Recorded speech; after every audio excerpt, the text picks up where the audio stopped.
Hello and welcome to PlayStation Grenade. The remake of Resident Evil 2 will go down as one of the greatest games of 2019 and will likely spawn remakes of all the other titles in the series. During my playthrough, I spotted 28 Easter eggs and secrets, like nods to culture. Most are callbacks to the original Resident Evil 2 from back in 1998, but there are also a bucket load of TV, film and a few anime references which are easy to miss. So if you're ready, let's do this.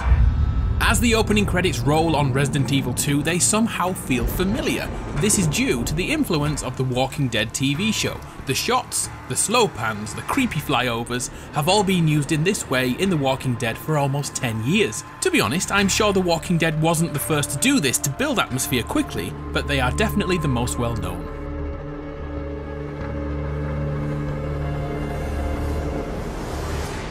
The Walking Dead get a second nod through this alternative costume for Leon to make him look like Rick Grimes in his sheriff outfit. More about alternative costumes in a little bit. For more years than I can remember, Resident Evil fans have begged Capcom to remake RE2. Well, that day finally came in 2015 by producer Hirobayashi, who I'm going to call H from now on because there's no chance I can pronounce that twice correctly. Anyway, he confirmed the remake like this. We do it. We do it! Literal translations from Japanese into English never go too well, but the community loved it, and guess what? It's in the game. Find this bust in the waiting room just off the first hallway, and look at the motto at the bottom. We do it. I'm gonna buy that t-shirt. Over in the main office for the local police force is a lovingly made banner welcoming Leon on his first day in the team. This is yet another 1998 reference to the same location in the original game. The eagle eye noticed back then that there were two L's in the word welcome. Luckily, in the remake, they got this right first time. Hang on, wait a sec. Is that a subtle space where another L could have been placed? Searching around the office, you'll find that additional L. Good thing it was taken down. This could have been embarrassing. It's also worth noting the names of officers on each of the desks here. One in particular has importance, Rita Phillips. Rita appeared alongside Marvin in Resident Evil Outbreak File 2. This game struggled to gain traction and was very hard to get your hands on, especially where I live. Maybe this will be another game which gets the remake treatment. In the same room is an Easter egg of an Easter egg. Make your way over to the lockers and you'll spot this one, Jojo. Those that played back in 1998 will recognise the word and the font as it matches up perfectly from Marvin's first ever scene. About 2 months ago, there was this incident involving these zombie-like creatures. This is in fact though a nod to the team's love of the anime JoJo's Bizarre Adventure from back in the 1980s and 90s. Coincidentally, Capcom made a video game based on that cartoon series too.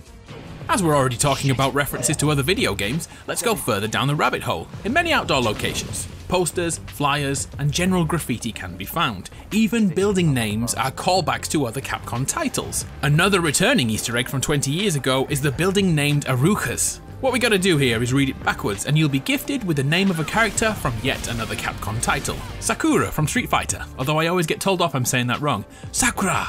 Better? Backwards writing continues with this repair store, a Wagami's? When reversed we get Shimogawa, another Capcom employee who worked most noticeably on Mega Man.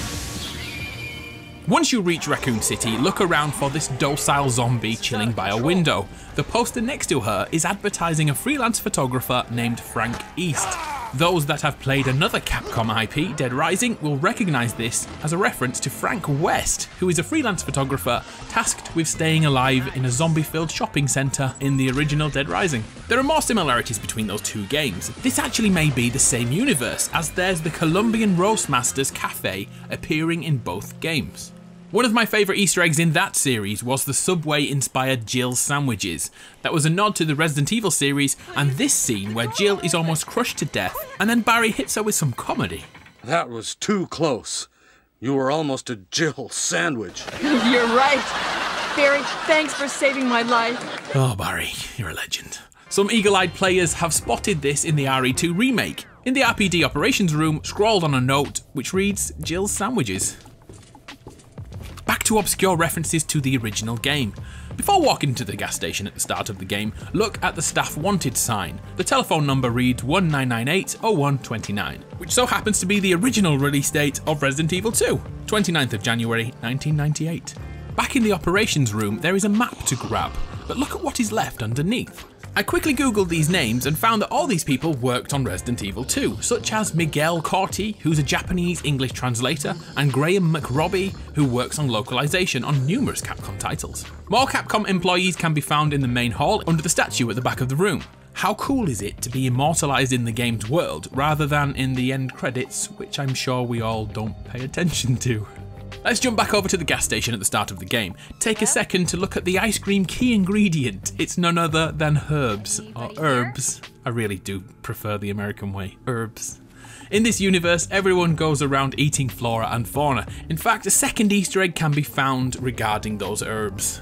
On the completion screen of the one-shot demo, a green sticky note reads, "To whomever keeps doing this, could you please stop eating the office greenery? I don't care if you say it makes you feel better, those herbs cost money." The license plates in RE2 have relevance too. Leon's Jeep has the number plate Matilda, which is also the name of his favourite weapon. But did you know that his name and his weapon are named in homage to the film Leon, the Professional? In this movie, Leon gets a new perspective on life after a chance run-in with Natalie Portman's character, and yes, you've guessed it, she's called Matilda. It's also a great film, so if you haven't watched it already, I highly recommend it. Claire's license plate, on the other hand, reads MD3H3VN. Designed to look like Made in Heaven. It's also on her jacket too. In the police department, get over to Chris's desk in the STARS office and he has that on his jacket too, the same phrase. Definitely peas in a pod, this brother and sister. Speaking of attire, we've already mentioned Leon's Walking Dead sheriff outfit, but there's a few more to quickly look at. Leon has a noir costume designed to look like that used in another Capcom title, The Evil Within. Claire, on the other hand, gets the iconic Elsa Walker outfit, who was intended to be the lead character in Resident Evil 2 before the story was rewritten and Claire took her place. The only similarity that made it across was their love of motorcycles. Sounds good. I'll be back as soon as I find Chris. The movie The Shining plays an important part in the creation of early Resident Evil games. To signify this, red rum could be found scrawled across walls in the original. Red rum! Red rum! And anyone who's seen The Shining knows that this is murder written backwards. It's also the reason why all the names on buildings are written in reverse, so we can hide Easter eggs in them. In the remake, the Shining reference is much more profound and prominent, and happens during the section played as Sherry. Does this ring any bells? I'm coming for you, Sherry!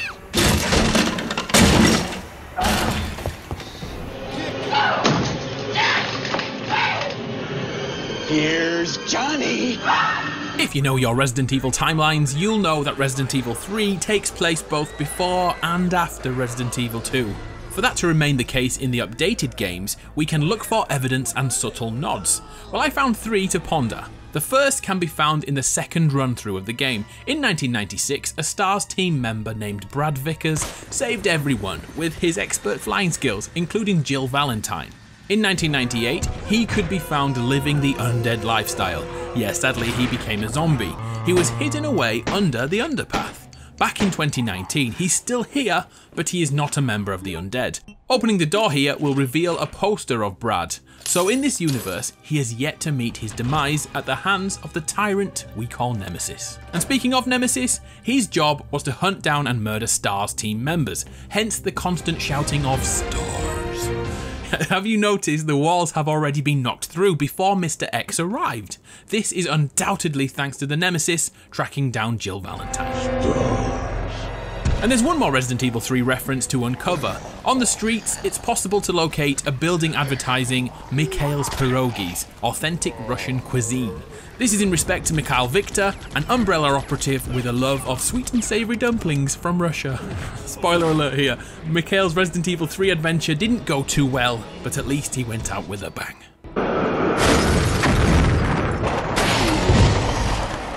Have you played Resident Evil 7? If you have, you'll already know that you've seen many animations before, such as opening electronic boxes or using the bolt cutters. This is due to the same engine being used to make both games. What you may not have noticed are the mannequins from RE7. They are here to add atmosphere to the world. Keep looking around and you'll see a host of reused assets, including a magazine written about the events of Resident Evil 2. How the hell did it go back in time? Maybe we'll find out in Resident Evil 8. The biggest Easter egg back in 1998 was found when in the STARS team office. Searching the desk of Albert Wesker 50 times gave us a roll of film which when developed gave us a photo of an 18-year-old Rebecca Chambers in a suggestive pose, which is really weird, really weird.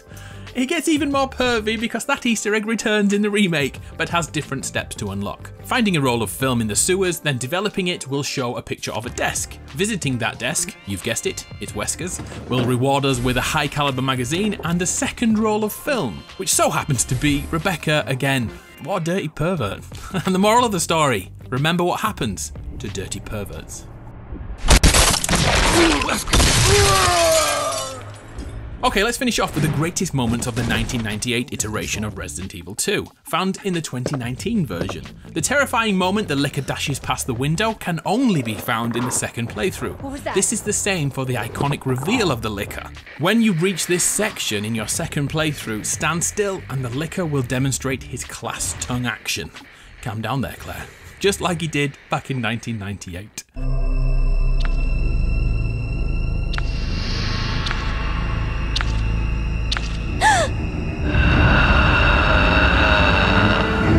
There are so many more forms of the original game hidden in the second playthrough, so do yourself a favour, play both Claire and Leon's second scenarios.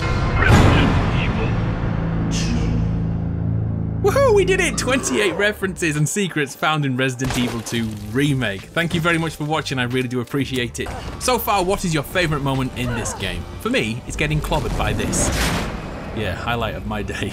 I'm Adam from PlayStation Grenade, it's been a pleasure. I'll see you next time.